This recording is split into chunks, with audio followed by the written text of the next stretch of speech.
puzzle games can be a bit of a challenge for me.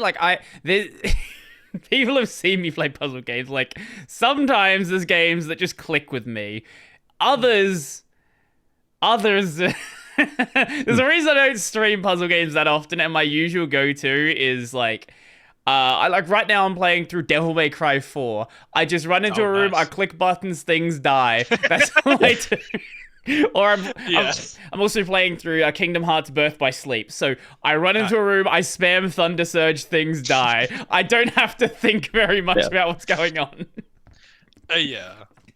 Yeah, no, 100%. And it is, again, that sort of thing of like, if it's not a genre or something that you're used to, it will be more difficult. Whereas people that, jump in and they're like, oh, I've done stuff like this before, even just like escape roomy type experiences, like in real life.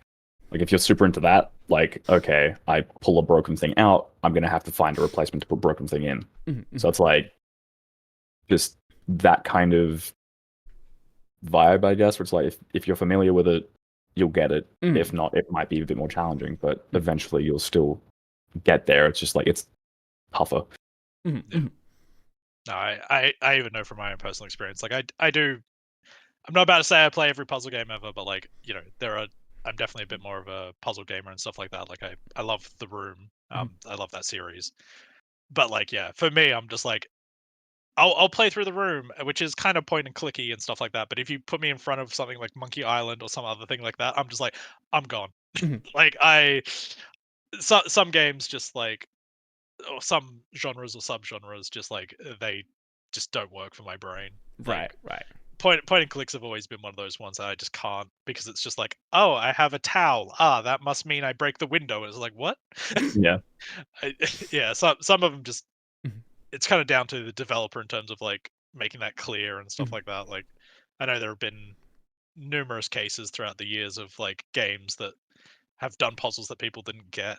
Like, I can't remember if it was a Monkey Island one or another one, but I remember there was a puzzle game from late 80s, early 90s or something like that a lot of people struggled with, and it was because like a lot of the game had been very methodical, and it was just, oh yeah, pick things up, combine them, do whatever.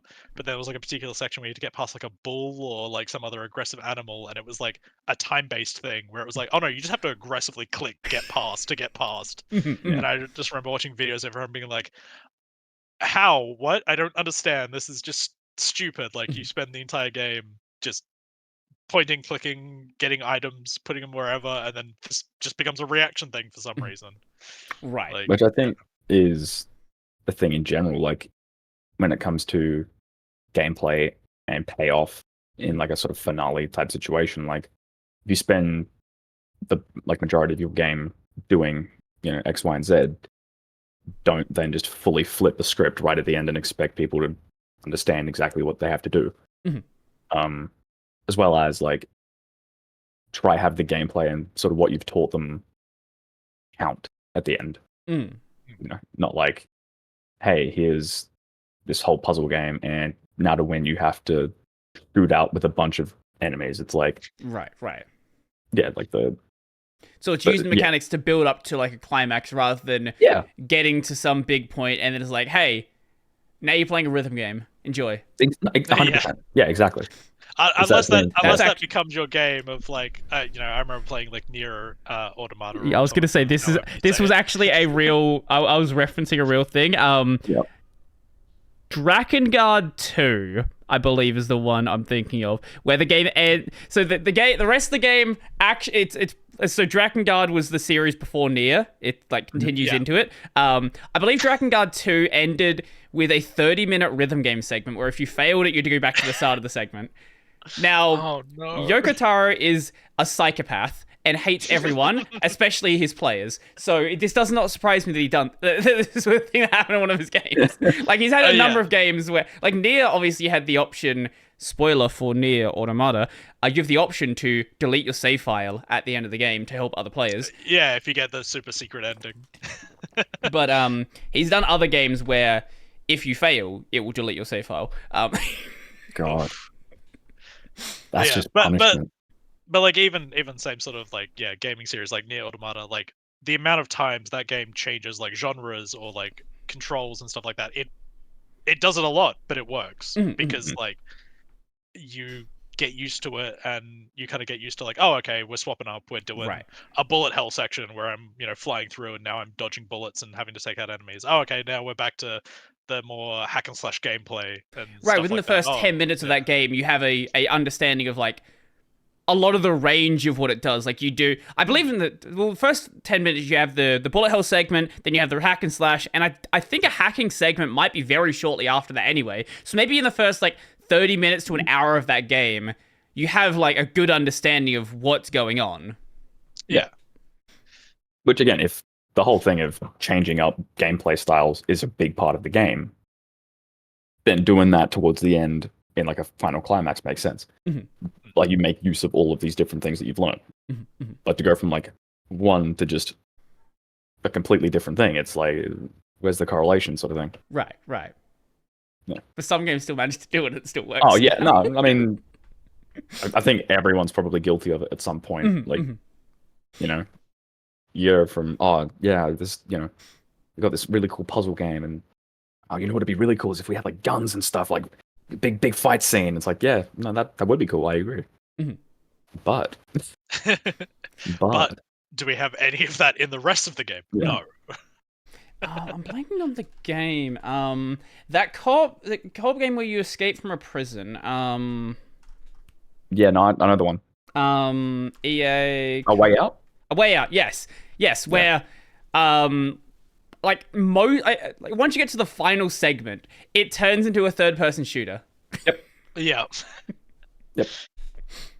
The whole rest of the game, cooperative. Like you need each other to complete these like puzzles and stuff. There's a few shooter segments throughout, but it's not like the primary gameplay loop in the slightest. And then it's like, it was a cool twist and a like really interesting way to go about the ending. So like, at least they had it peppered through. But like, yeah, no, it was very much and now this is where we are. It's like, oh. Have you played It Takes Two? I haven't. I've seen some footage, but like it was very, very like little. Like, cause well, each chapter in that game, it basically changed. Like, you get a new ability for each chapter, but some of the chapters are entirely different games. Like, there's one part where it turns into basically Diablo, and there's another bit where it's like a third-person shooter, and like it sets it up pretty early that things are going to change. Like, each time you get a new ability, but then as you go further, it goes even more down that route. Like, not only just new ability, but like, okay, we're going to take that to the extreme now. Now it's a whole different genre. That's crazy. Yeah.